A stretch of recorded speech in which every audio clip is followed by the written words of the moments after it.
Hello students, welcome again in this class. और आज का हमारा टॉपिक है जो आपके डू एज डायरेक्टेड में बहुत ही आता है, और वो आता है combine the sentences using because.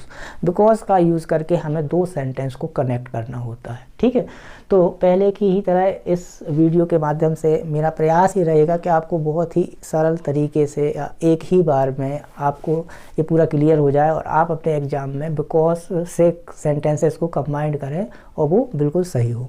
तो हम अपना टाइम वेस्ट ना करते हुए आते हैं बिकॉज के यूज़ पर। अब बिकॉज का मीनिंग तो सबको मालूम होगा कि इसका मीनिंग क्या होता है। हिंदी मीनिंग होता है क्योंकि। ठीक है, तो आपको यहाँ पर एक बात ध्यान रखना है। क्या ध्यान रखना है?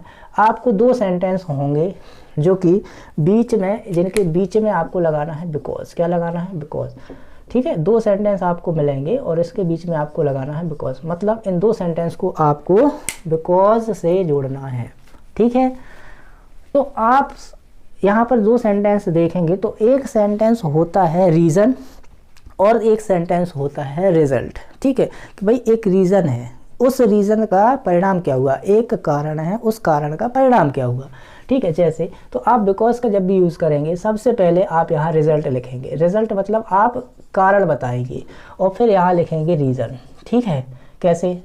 यहाँ पे आप लिखेंगे परिणाम कि भाई क्योंकि किसका परिणाम है, ये कारण, किस कारण के कारण ऐसा हुआ। जैसे अब सेंटेंस से हम समझते हैं। ठीक है, सेंटेंस में जैसे लिखा है ही वॉज इल और ही वॉज एब्सेंट। ये दो सेंटेंस हैं छोटे छोटे। हाँ, अब इसका सही यूज़ वो बच्चा अधिक अच्छे से सीख पाएगा जिसको थोड़ा सा, कम से कम इतने छोटे सेंटेंस की हिंदी तो आती है। ठीक है, और जिससे नहीं आती उसको थोड़ी सी कठिनाई जाने वाली है। तो अब he was ill, he was absent. तो अब आपको इसमें ये ढूंढना है कि रीज़न क्या है। भाई ही वॉज इल, अगर हम बिकॉज को यहाँ रखते हैं, ही वॉज इल पहले रखते हैं, बिकॉज रखते हैं, ही वॉज एब्सेंट रखते हैं, तो क्या होगा? वह बीमार था क्योंकि वह एब्सेंट था, तो ये गड़बड़ हो जाएगा। तो आपको यहाँ पे क्या लिखना है? पहले रिजल्ट। बीमार होने का रिजल्ट क्या हुआ? उसकी अनुपस्थिति। तो आप आंसर जब लिखेंगे तो लिखेंगे ही वॉज एब्सेंट। पहले आप क्या लिखेंगे? इसका result absent, he was absent. अब आप लगाएंगे बिकॉज, क्योंकि आपने बिकॉज का यूज़ कैसे सीखा? बिकॉज के पहले रिजल्ट, उसके बाद रीज़न। रीज़न क्या था एब्सेंट होने का? He was ill, he was ill. ठीक है, second sentence, he did not go to school. वो है स्कूल नहीं गई। स्कूल नहीं जाने का, अब स्कूल ना जाना रीज़न है या स्कूल ना जाना रिजल्ट है? तो Radha was ill, Radha did not go to school, Radha was ill. ठीक है, ये सेंटेंस है। Radha did not go to school, Radha school नहीं गई, राधा वॉज इल, राधा बीमार थी। तो अब यहाँ पे आप बताओ रीज़न क्या है, रिजल्ट क्या है? तो रिजल्ट तो ये सामने लिखा है, तो आप यहीं से लिखेंगे राधा। ठीक है, did not go to school, go to school. फिर आप इसका रीज़न बताने के लिए क्या यूज़ करेंगे? बिकॉज। ठीक है, अब यहाँ पर एक छोटी सी बात याद रखना है कि अगर आपने नाम पहले यूज़ कर लिया है तो उस नाम की जगह अब आपको प्रोनाउन का यूज़ करना है। तो राधा एक लड़की है, इसलिए आप यहाँ राधा ना लिख के क्या इसकी जगह यूज़ करेंगे? She was ill. ये आपने बता दिया रीज़न किसका? राधा के स्कूल ना जाने का। तो बिकॉज का यूज़ हमने जो सीखा वो क्या था? पहले रिजल्ट फिर रीज़न। ठीक है, ठीक। अब देखो ही इज़ वीक, वह बीमार है। ये रीज़न है कि रिजल्ट है? ही कैन नॉट वॉक, वो चल नहीं सकता। ये रीज़न है कि रिजल्ट है? तो आप देख सकते हैं कि ये रीज़न है, ये रिजल्ट है। तो आप कहाँ से स्टार्ट करोगे? He can not walk, he can not walk. ठीक है, अब आप यहाँ लगा सकते हैं बिकॉज, क्योंकि आपको रीज़न देना है ना चलने का। तो because he is week, because he is week, क्योंकि वह बीमार है इसलिए वो चल नहीं सकता है। ठीक है, वह चल नहीं सकता क्योंकि वह बीमार है, ऐसे भी बोल सकते हैं। फोर्थ नंबर पर देखते हैं, she is intelligent, she can solve this sum. तो अब यहाँ पे आपका रीज़न क्या है और रिजल्ट क्या है? तो रीज़न है इंटेलिजेंट होना और रिजल्ट है सम को सॉल्व करना। तो रिजल्ट हम पहले रखेंगे she can solve this sum, she can solve this sum.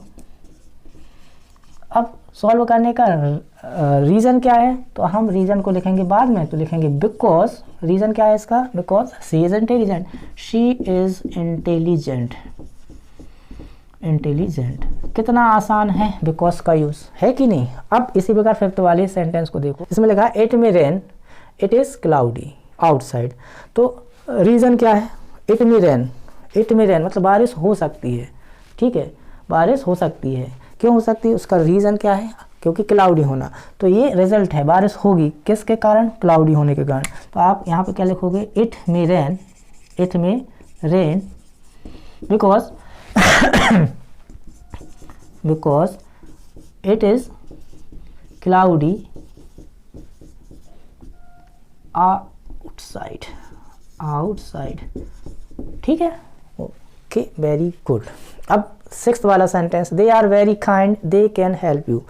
अब यहाँ पे आपको क्या देखना है, पहले आपको देखना है रिजल्ट। रिजल्ट क्या है, दे कैन हेल्प यू, ये रिजल्ट है, दे can help you, they can help you. ये किसका रिजल्ट है, दे कैन हेल्प यू, ये किसका रिजल्ट है, उनके दयालु होने का, बिकॉज, तो इसलिए रिजल्ट जो है, रीज़न जो है वो क्या है, दयालु होना। तो दे आर काइंड, रीज़न को बाद में रखेंगे, दे आर काइंड। तो आई होप आपको ये बहुत अच्छे से समझ में आया होगा कि आपको बिकॉज से दो सेंटेंस को कैसे कनेक्ट करना है, ठीक है। तो आज के लिए इतना।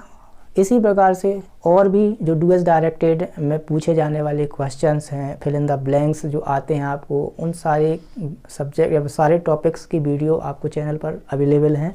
आप उनको देखकर कम से कम समय में सटीक तरीके से एग्ज़ाम के लिए अपनी तैयारी कर सकते हैं। और अगर वीडियो पसंद आई है तो इसको सब्सक्राइब और लाइक ज़रूर करें, और अधिक से अधिक अपने दोस्तों को शेयर करें ताकि वो भी इसका लाभ ले सकें। इस चैनल को सब्सक्राइब करके रखें ताकि आने वाले समय में और भी जो भी इन टॉपिक्स से रिलेटेड वीडियो हैं, स्पेशली ग्रामर या इंग्लिश से रिलेटेड आपकी जो प्रॉब्लम है उनसे रिलेटेड वीडियो हैं, वो आप तक पहुंच सकें और मिल सकें। तो आज के लिए इतना। Thanks, good day, good bye.